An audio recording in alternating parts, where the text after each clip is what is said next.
Assalamualaikum warahmatullahi wabarakatuh. Kami dari kelompok 9 yang beranggotakan saya sendiri, DDI Pandus Agung, dan ada Mbak Maulidia Al-Adawiyah, dan satu lagi Mas Muhammad Dafa Diaul Haq.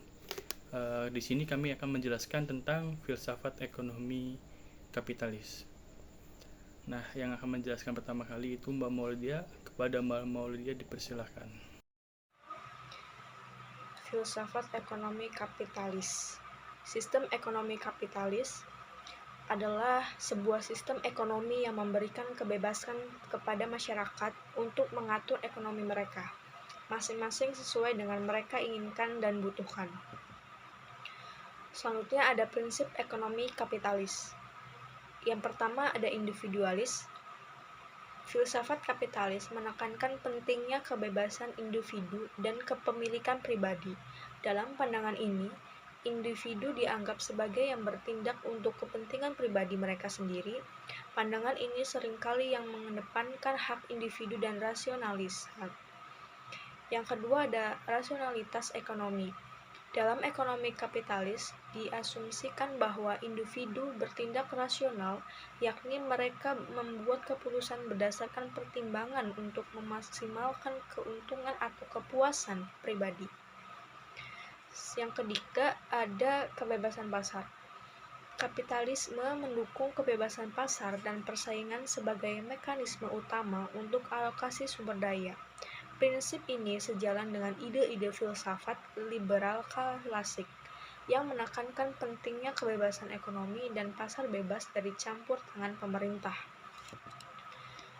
Selanjutnya ada ciri-ciri sistem ekonomi kapitalis. Yang pertama, memperlakukan independensi perorangan yang tidak ada batasnya dalam rangka untuk mendapatkan harta perorangan. Selain itu, adanya tujuan untuk mempunyai dan mengelola kepunyaan perorangan dari sebuah keperluan bagi daya usaha perorangan. Yang kedua, adanya percepatan pembendaharaan yang sangat cepat, memaksimalkan dan tersedianya pemenuhan kebutuhan yang sesuai dengan selera perorangan ini tiada lain bertujuan untuk kesejahteraan sesama umat manusia. Yang ketiga, adanya perkiraan gagasan perorangan dan telah menjadi syarat supaya bersamaan dengan pengambilan hasil yang terdesentralisasi dalam mekanisme pasar bebas. Ini sebagai syarat utama dalam rangka terpenuhinya tepat guna dalam pengalokasian sumber daya yang ada.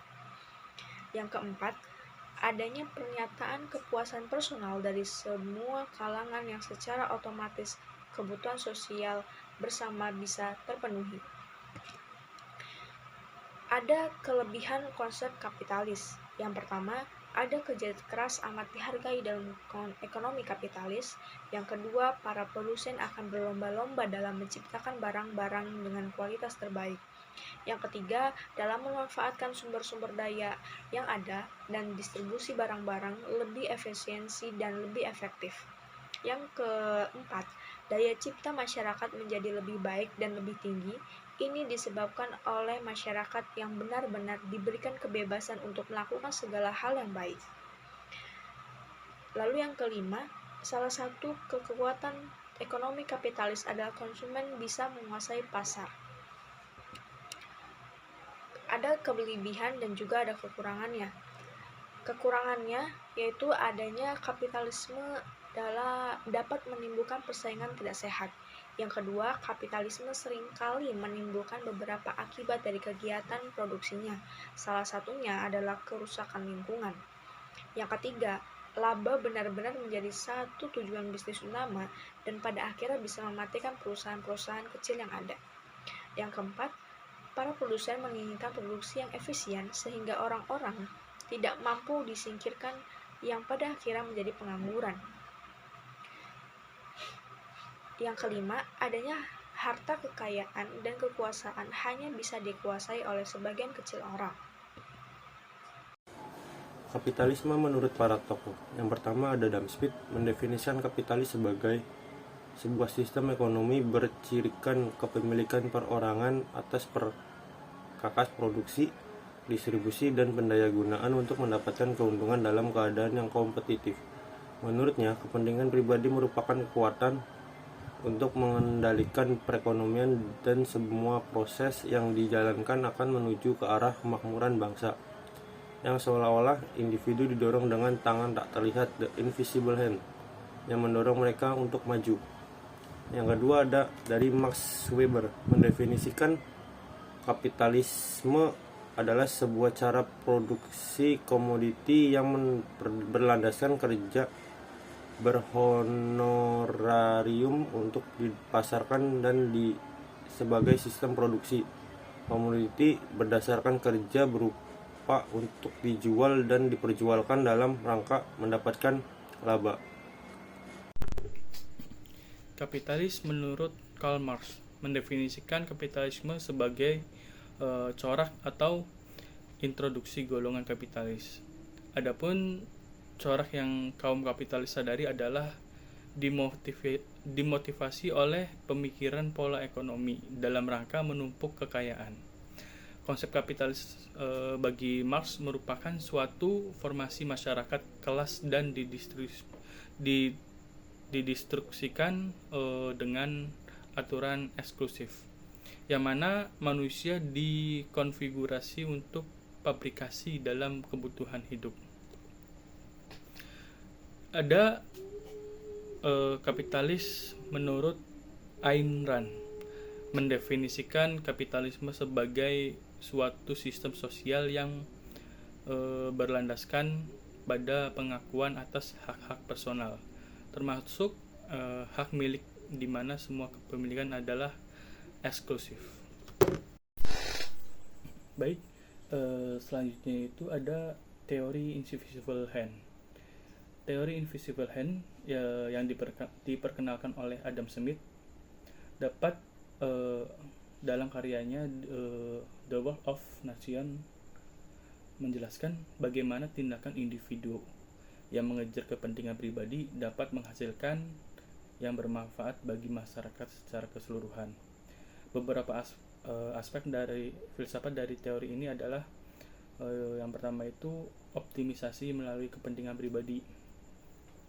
Smith berargumen bahwa ketika individu mengejar keuntungan pribadi mereka secara tidak langsung berkontribusi kepada kesejahteraan masyarakat. Nah, dalam konteks filsafat, ini bisa dilihat sebagai aplikasi dari prinsip-prinsip, di mana hasil akhir atau kesejahteraan masyarakat tercapai melalui tindakan individual, yang mungkin tidak secara langsung dimaksud untuk tujuan sosial. Lalu ada keseimbangan alamiah. Konsep invisible hand juga menyiratkan adanya keseimbangan alami dalam pasar. Ini berhubungan dengan perdagangan filsafat yang lebih luas tentang keteraturan dan keseimbangan dalam sistem sosial dan ekonomi tanpa perlu investasi eksternal. Ini mirip dengan pandangan filsafat aliran stoicisme atau beberapa bentuk teori sistem kompleks yang menganggap bahwa sistem bisa berfungsi secara harmonis, secara alami. Terus ada tentang etika. Meskipun teori ini menjelaskan bagaimana pasar bisa mengatur diri sendiri, ada kritik dari sudut pandang etika mengenai apakah semua tindakan individual yang mengejar keuntungan benar-benar mengarah pada hasil yang etis atau adil bagi seluruh masyarakat. Nah, ini mengarah pada perdebatan filsafat mengenai keadilan sosial dan dampak etis dari kebijakan pasar bebas. Baik, mungkin itu presentasi dari kelompok kita. Kurang dan lebihnya mohon maaf. Wassalamualaikum warahmatullahi wabarakatuh.